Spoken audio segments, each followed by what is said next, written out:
আজকে আমাদের আলোচনার বিষয় হলো কর্মফল বা কর্মফল ভোগ। এই কর্মফল নিয়ে একটি চমৎকার গল্প আমি আপনাদের বলবো। এক গ্রামে এক কৃষক বাস করত।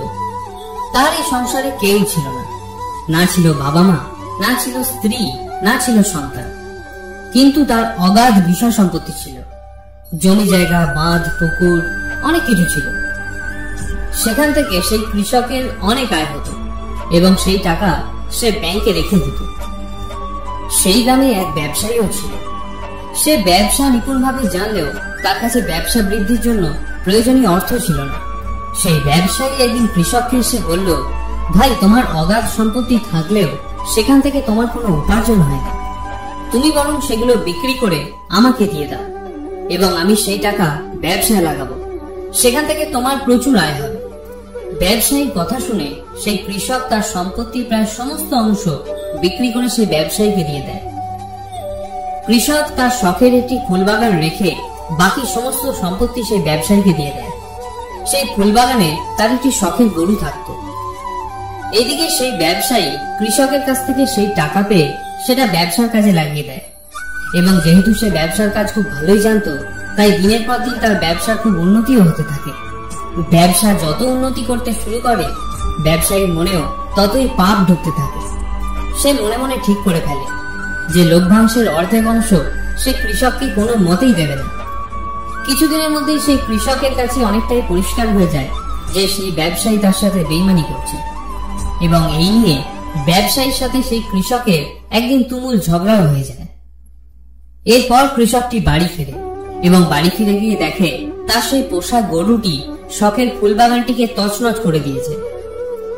রাগের মাথায় সে গরুটিকে লাঠি নিয়ে প্রহার করতে যায় এবং গরুটিও এসে তাকে এমন ভাবে আঘাত করে যে সেই আঘাতে কৃষক সেখানেই মৃত্যুবরণ করে এবং কিছুদিনের মধ্যে গরুটিও মারা যায়। এই খবর যখন ব্যবসায়ীর কানে পৌঁছলো, তখন সে যার পর নাই খুশি হলো, কারণ সে জানতো যে কৃষকের কোনো উত্তরাধিকার নেই, সুতরাং তার ব্যবসায় লভ্যাংশের কেউ ভাগ নিতেও আসবে না। এদিকে দিনের পর দিন ব্যবসা ক্রমশ উন্নতি করতেই থাকে। এর কিছুদিন পর ব্যবসায়ীর পরিবারে এক নাতির জন্ম হয়। ব্যবসায়ী এই খবর শুনে মনে মনে আরো খুশি হয়। সে মনে মনে ভাবতে থাকে যে ঈশ্বর আমার উপরে খুব প্রসন্ন হয়েছে। একদিকে ব্যবসায় উন্নতি লাভ এবং অন্যদিকে নাতির জন্ম তার মনে আনন্দের ঢেউ তুলে দেয়। এরপর তার নাতি ক্রমশ বড় হতে থাকে এবং ব্যবসায়ী তাকে একটি স্কুলে ভর্তি করে দেয়। ব্যবসায়ী নাতি অত্যন্ত বুদ্ধিমান ছিল এবং তাই সেই ব্যবসায়ী তাকে খুব ভালো স্কুলে ভর্তি করায় এবং তাকে অনেক দূর পর্যন্ত পড়াশোনা করায়। এরপর তার নাতি যখন আরো বড় হয়ে উঠল, সেই ব্যবসায়ী তাকে ব্যবসা ভালো মতো শেখাতে শুরু করলো। তারপর একদিন ব্যবসায়ী মনে মনে ভাবে যে তার নাতি পড়াশোনা সম্পূর্ণ করে ফেলেছে এবং ব্যবসাও খুব ভালো মতোই শিখেছে, এবার এর বিয়ে দেওয়া দরকার। এক সুন্দরী পাত্রী দেখে ব্যবসায়ী তার নাতির খুব ধুমধাম করে বিয়ে দেয় এবং নাত বউকে ঘরে নিয়ে আসে। কিন্তু বিয়ের কিছুদিনের মধ্যেই তার নাতি অত্যন্ত অসুস্থ হয়ে পড়ে। এই খবর শুনে ব্যবসায়ী একটু চিন্তিত হয়ে পড়ে। সে তখন তার নাতিকে খুব ভালো একজন ডাক্তারের কাছে নিয়ে যায়। ডাক্তার ওষুধ দেয়, নাতি ওষুধ খায়, কিন্তু রোগ সারে না। সেই ব্যবসায়ী আরো চিন্তায় পড়ে যায়। সে আরো বড় ডাক্তারের কাছে নিয়ে যায়। সেখানে খুব ভালো চিকিৎসা হয়, ভালো ওষুধও দেয়, কিন্তু তার রোগ কিছুতেই সারে না। এদিকে ব্যবসায়ীর চিন্তা ক্রমশ বাড়তেই থাকে। তখন সে শহরের সব থেকে বড় হাসপাতালে নিয়ে যায় এবং সেখানে নাতির চিকিৎসা শুরু হয়, কিন্তু সেখানেও কোনো লাভ হয় না এবং সর্বশেষে ডাক্তার জবাব দিয়ে দেয় যে আপনার নাতির এক দুরারোগ্য ব্যাধি হয়েছে, তাকে সারানো খুবই অসম্ভব, সে কিছুদিনের মধ্যেই মারা যাবে। এই খবর শুনে ব্যবসায়ী খুব চিন্তিত হয়ে পড়ে এবং সব সময় সে তার নাতির কথাই ভাবতে থাকে। তখন এক ভদ্রলোকের সঙ্গে সেই ব্যবসায়ী দেখা হয়। সে তাকে বলে, কি ব্যাপার, আপনাকে খুব চিন্তিত মনে হচ্ছে। ব্যবসায়ী তখন পুরো ঘটনাটি তাকে শোনায়। লোকটি ঘটনাটি শোনার পর তাকে বলে, এ তো কোনো ব্যাপারই নয়, আমাদের পাড়াতেই এক হাকিম ডাক্তার বসেন, আপনি তাকে দেখান, তার ঔষধে মৃত মানুষও জীবিত হয়ে ওঠে। লোকটির কথা শুনে সেই ব্যবসায়ী তার নাতিকে নিয়ে সেই হাকিমের কাছে যায়। হাকিম মাত্র 50 টাকার ওষুধ দেয় এবং সেই ওষুধ ব্যবসায়ী বাড়ি গিয়ে তার নাতিকে খাইয়ে দেয়। কিন্তু দুর্ভাগ্যবশত সেই ওষুধ খেয়েই নাতি সঙ্গে সঙ্গে মারা যায়। নাতির মৃত্যুতে ব্যবসায়ীর মাথায় যেন বাজ ভেঙে পড়ে। সে বাড়িতে বসে কাঁদতেই থাকে এবং সেই ব্যবসায়ীর সাথে তার স্ত্রী, আত্মীয় স্বজন সবাই কাঁদতে থাকে। এই খবর যখন গ্রামে গিয়ে পৌঁছায়, তারাও তখন শোকাহত হয়ে পড়ে। ঠিক সেই সময় গ্রামের রাস্তা দিয়ে একজন সাধু যাচ্ছিলেন। ব্যবসায়ীকে কাঁদতে দেখে সাধু তখন জিজ্ঞাসা করেন, কি হয়েছে তোমার, তুমি কাঁদছো কেন?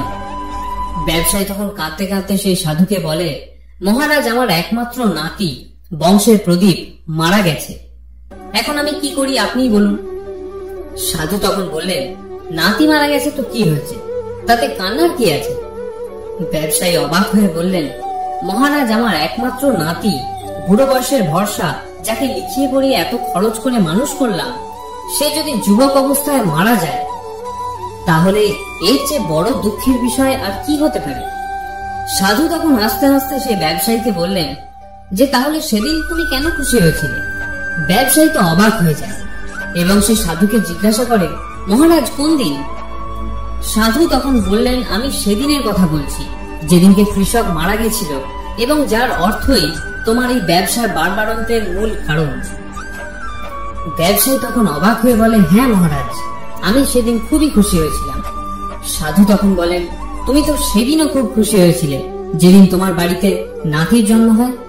ব্যবসায়ী বললেন, হ্যাঁ মহারাজ, আমি সেদিনও খুব খুশি হয়েছিলাম। কে না খুশি হবে বলুন, যার বাড়িতে পুত্র সন্তান বা নাতির জন্ম হয়? সাধু তখন আবার জিজ্ঞাসা করলেন, তুমি তো সেদিনও খুব খুশি হয়েছিলে যেদিন নাতবউকে বাড়িতে নিয়ে এসেছিলে।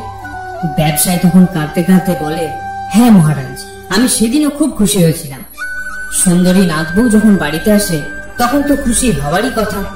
সাধু তখন তাকে বললেন, তুমি তো জীবনে অনেকবারই খুশি হয়েছো, তাহলে এবারে না হয় একটু কাঁদলে। এসবই হলো তোমার কর্মফল। যে কৃষকের অর্থে তোমার ব্যবসার এত বাড়বাড়ন্ত, সেই কৃষকই তোমার বাড়িতে নাতি হয়ে জন্মগ্রহণ করেছিল। সেই নাতিকে লালন পালন করতে, পড়াশোনা করাতে, ধুমধাম করে বিয়ে দিতে এবং তার চিকিৎসা করাতে যে অর্থ ব্যয় করেছ, সেই অর্থ কৃষকেরই। তার প্রাপ্যের মাত্র 50 টাকা বাকি ছিল, তখন সে হাকিমের মাধ্যমে সেই টাকা তোমার কাছ থেকে আদায় করে নিয়ে গেছে।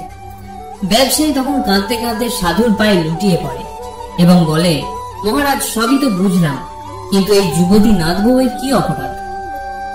এই মেয়েটি কেন এই বয়স থেকে এত কষ্ট পাবে?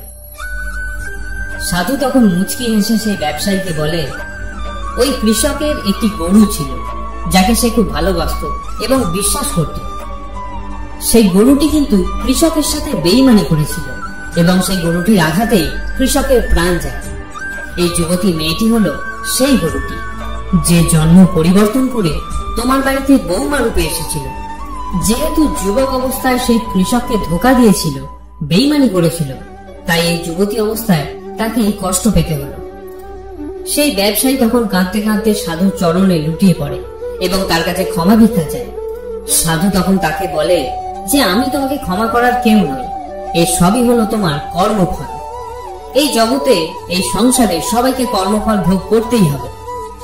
তোমাদের যদি এই ভিডিওটা ভালো লাগে থাকে, তাহলে অবশ্যই একটা লাইক করে দাও, আর এইরকম ভিডিও পেতে গেলে আমাদের সাথে থাকো।